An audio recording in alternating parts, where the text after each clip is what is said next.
Okay, a lot of y'all were absent in today, or a lot of y'all are online. So we will be learning about mean absolute deviation. The first thing is, what is MAD?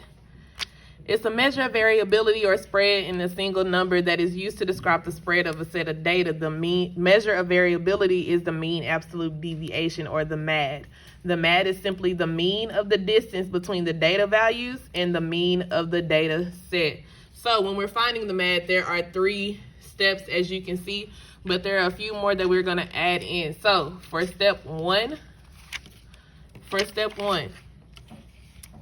we are going to find the mean of the data set, or the average. And then we need to recall that, or how to find the mean is we add all the numbers and then we divide by however many numbers we added. So for example, I have 95, 90, 70, 100, 65, 85, 80, 95, 100, and 50. So I'm going to add all of those numbers. And when I add all of those numbers, what do I get? 830. We get 830.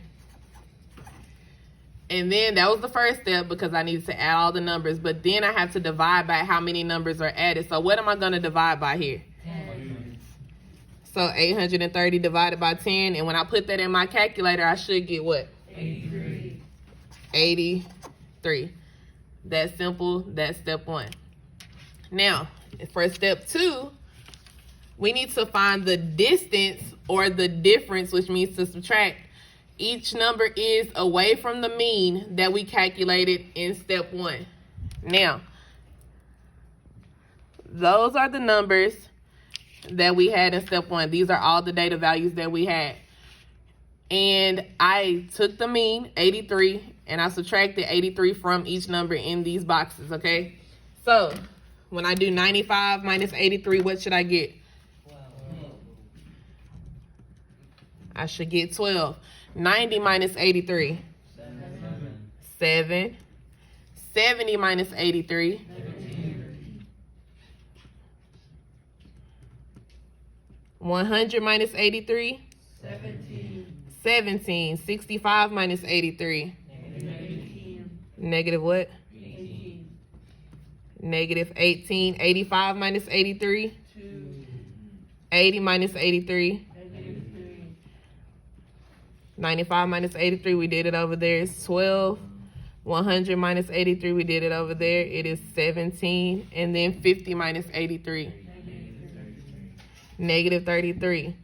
Now we still wrote those in the boxes because after I find those values, or the distances that each data value is away from the mean, I need to convert all of those numbers that I found to positive values. So if they're already positive, we keep it.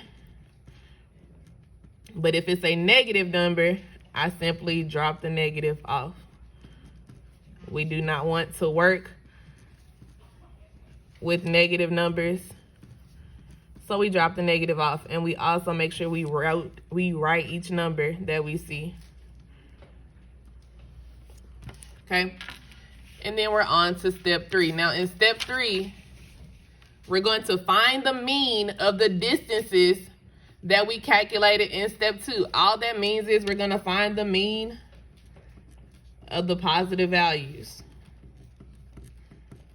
Find the mean of the positive values that we just found. For the sake of notes, we are going to rewrite each of those numbers.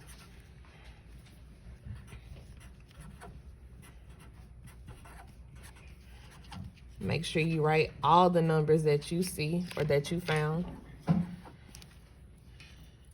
And then we're going to find the mean. When we're finding the mean, it told us in step 1 we need to add them all up and then divide by however many numbers we have. Now, when you put all of these numbers in your calculator and you add them up, what should you get? 134. 134. And then I need to divide by what? 10. Divide by 10. And when I divide 134 by 10, what should I get? 13.4. 13.4, or 13 4/10. Quick recap. Step 1, find the mean of your original data set, which is just adding all the numbers and then dividing by how many numbers you added. We're going to find the distance, or the difference between each original number and the mean. And then we're gonna turn those numbers into positive values and find the mean of those positive values, which means adding all the positive values up and dividing by how many we had just to find the mean absolute deviation.